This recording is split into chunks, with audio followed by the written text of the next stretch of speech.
আর তার 3 ছেলে আর 3 বউ। ছোট বউ বড় লোলা, সে সব কিছু চুরি করে খেত আর বাড়ির বিড়ালের কালো বিড়ালের নামে দৌড়। সেই বিড়াল ছিল মা ষষ্ঠী বাহন। সেই রোজ মা ষষ্ঠীকে গিয়ে বলতো।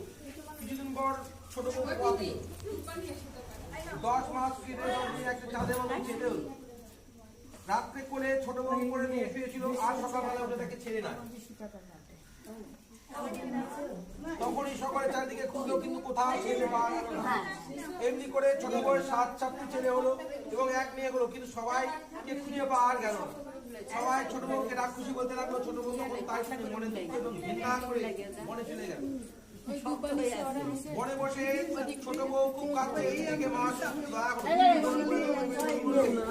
দেখো তুই কাঁদছিস কেন মা, তোর কি হয়েছে? ছোট বউ বললো মা আমি বড় পাপিষ্ঠ, আমার 7 ছেলে আর 1 মেয়ে, একটিও নেই, সংসারে সকলে আমায় ঘৃণা করে।